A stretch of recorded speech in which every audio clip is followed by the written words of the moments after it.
I want to thank Micah GA for selecting this work to be in the Movers and Shakers exhibition.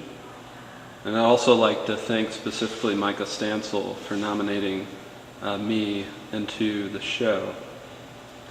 I want to tell you a few things about this work specifically, but I'll give a little context before we begin. My work often deals with stories surrounding my family. I do this so that I can better understand myself as a person, but also feel many of the stories contain intrinsic human drama and grit. Things such as work, death, faith, judgment, and consequence. Because of this, my art hopefully reaches out and speaks to you as a viewer and isn't limited to my sole experience. This work extends from an exploration of my grandfather's labor on the atomic bomb. I didn't know him. He passed during the early years of my life, but I think a lot of his family didn't know him. He made some choices that ostracized him from his family, and so many questions remain with them and with me, not knowing deeply who he was. I wanted to encounter this mystery as I created these works using the limited knowledge that I had of my grandfather, a Pascal Gus Swanson. They say he could fix anything he set his mind to, a very technically minded man. So after he was in the armed service, he got into government contract jobs, working on naval bases in Norfolk, Virginia, Clinton Engineering Works in Oak Ridge, Tennessee, and Lockheed Martin in Marietta, Georgia. It was the work specifically at Clinton Engineering that compelled me the most. He probably was a knob turner or broom pusher, but he worked in secrecy along with 75,000 other U.S. citizens on a uranium enrichment program used for military and civic purposes.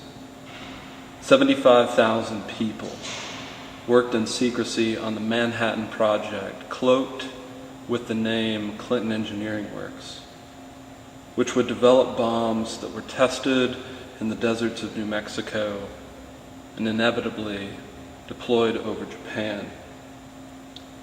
They were discouraged from asking questions. In fact, all along the borders of the compound where they lived and worked were signs posted. They read, "What you see here, what you do here, what you hear here. When you leave here, let it stay here."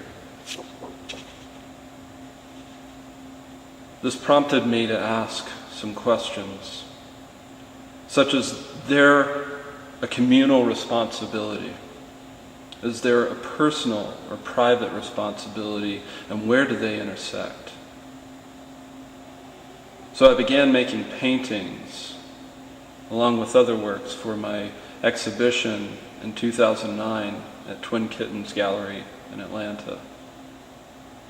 I painted portraits from memory of the one photo I had of my grandfather, as well as J. Robert Oppenheimer, the chief engineer of the program, and a Hiroshima survivor mutated by the bomb drop.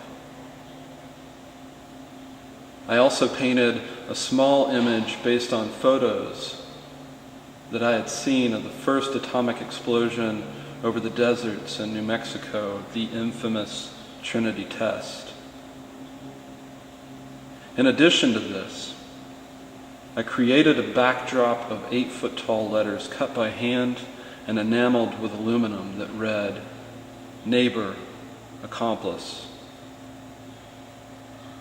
These giant letters spelled out these two words, and they were positioned directly on top of one another, so that the words were individually almost indecipherable. These letters, stretching some 20 feet across in the gallery, had a confrontational aspect to them. They charged the space with these meditations. Sitting in front of these letters, directly on the gallery floor, was this piece titled Mother and Son. My mother, the daughter of this grandfather, had given me her bowling ball and bag from her bowling days in the 1970s.